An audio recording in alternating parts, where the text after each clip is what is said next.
Hey guys, welcome back to another video on my channel. Today we are back in a new video, and today I am going to be showcasing a new mod that I'm currently working on, and it basically adds a new dimension to the game in the ancient city. Now, before I jump into the video, I just quickly want to say thank you so much for 2k. We actually reached 2,000 subs. I think it was on Sunday, maybe Monday. My goal was to reach it before the end of the year, and we definitely did that. So thanks to everyone who subscribed and supported me over the last year. Another thing, if you actually have ideas for this mod, then you can leave them in 3 places. The first one is on the comments of this video.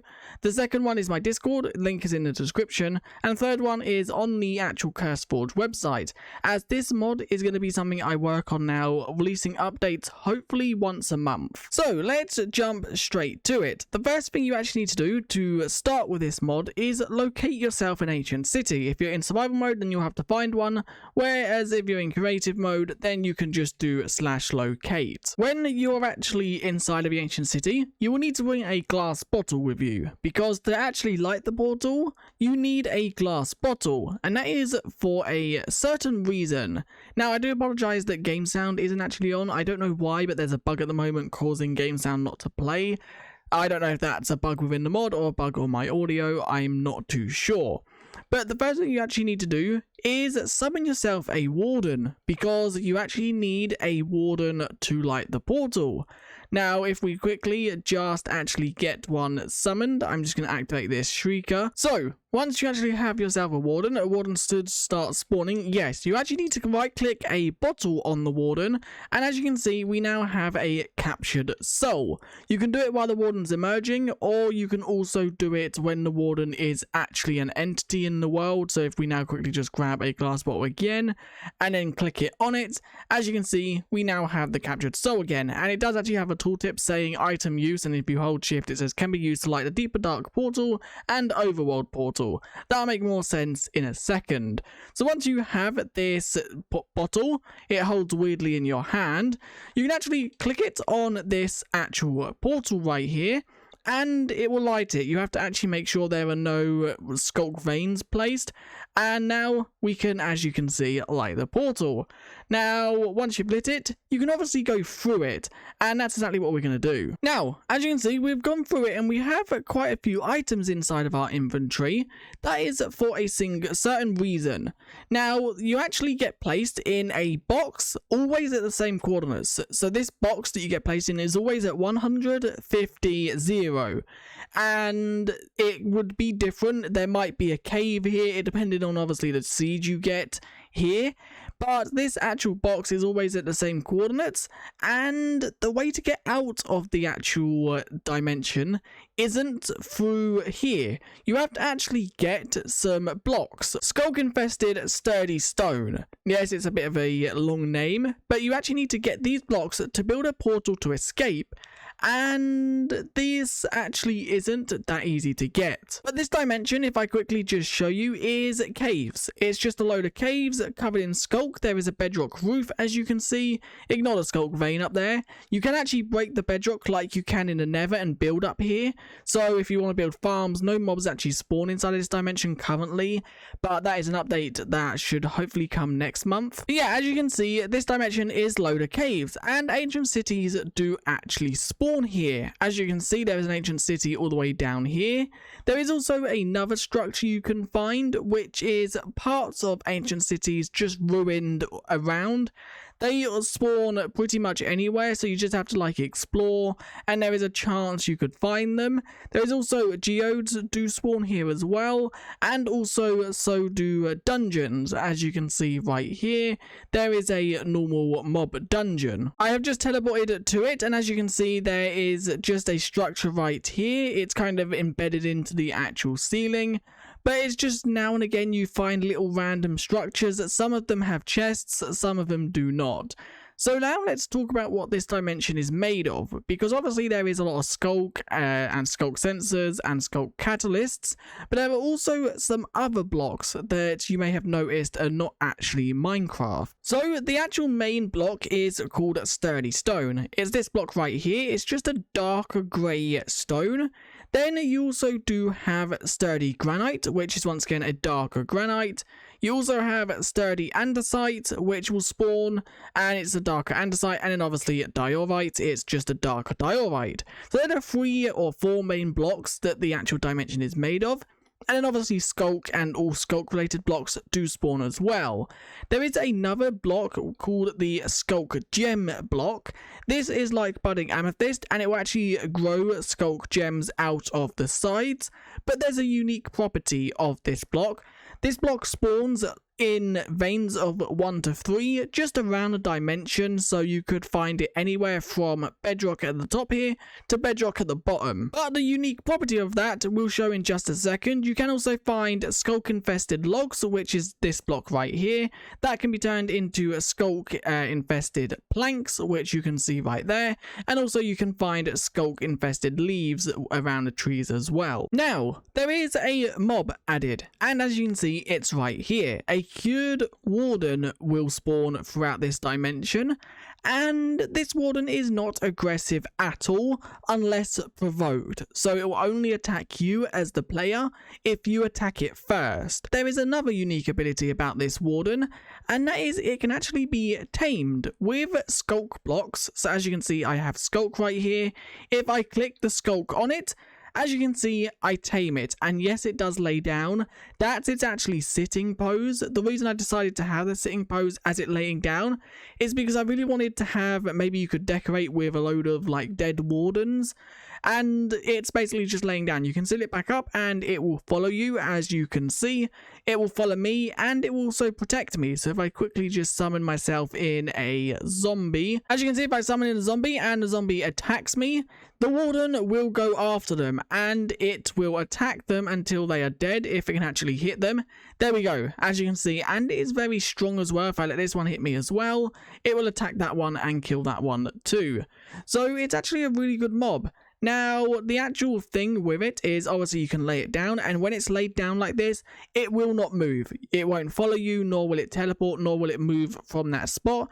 It's basically like wolves when you sit them, but instead you lay this warden down. Now, the next thing with them is, if you actually have 2, you can breed them. Now, the breeding item will be echo shards. It's currently bugged, I forgot to change it, but at the moment it seems to be rotten flesh.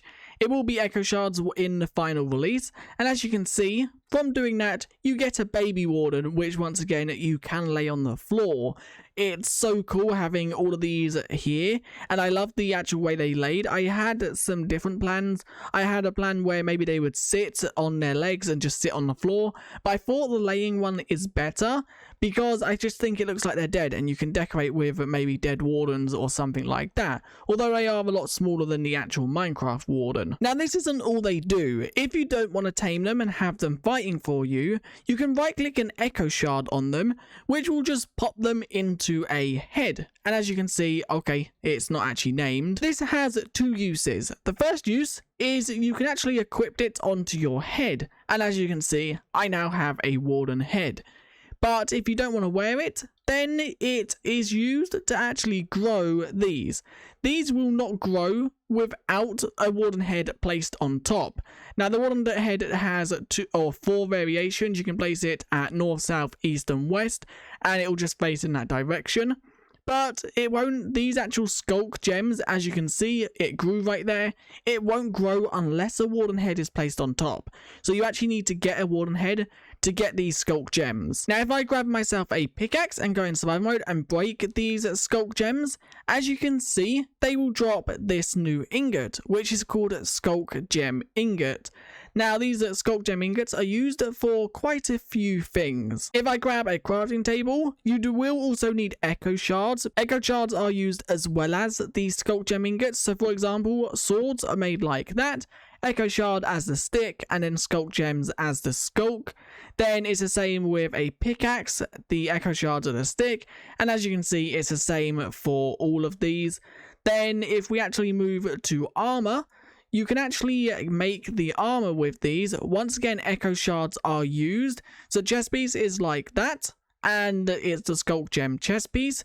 Leggings are like that, then boots are like that, and a helmet is like that. So yes, it is a bit confusing to craft, but the reason we have the Echo Shards addition to the Sculk Gems is just to make the players explore inside of this dimension. And yes, they are vanilla Minecraft Echo Shards, so you can explore overworld ancient cities, but ancient cities inside this dimension are way more common than overworld ones because they can spawn basically anywhere. One last thing that these Sculk Gems can be used for, 9 of them in a crafting grid can actually create this Sculk Gem block, which is a netherite block, just a little bit more tinted blue. If we quickly just grab the netherite one, as you can see, it's just got a blue tint to it, and these are less expensive than netherite due to they can be farmed, and they will always grow off of this one block as long as it is loaded in chunks. Now let's talk about the last two things. The last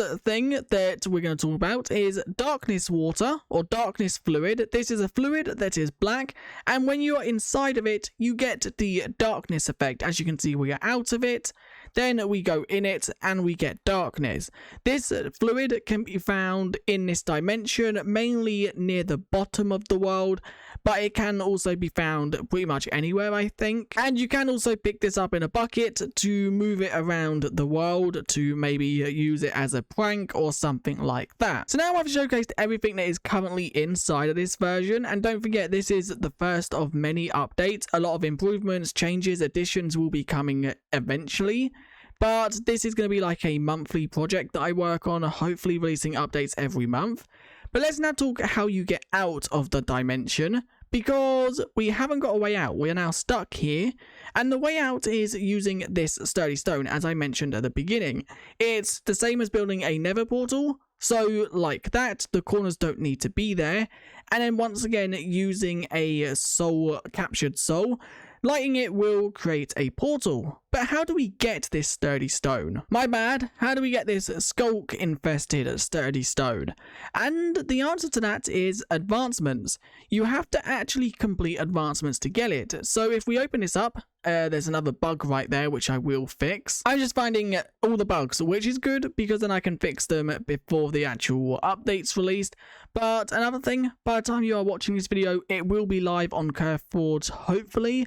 I would have uploaded it.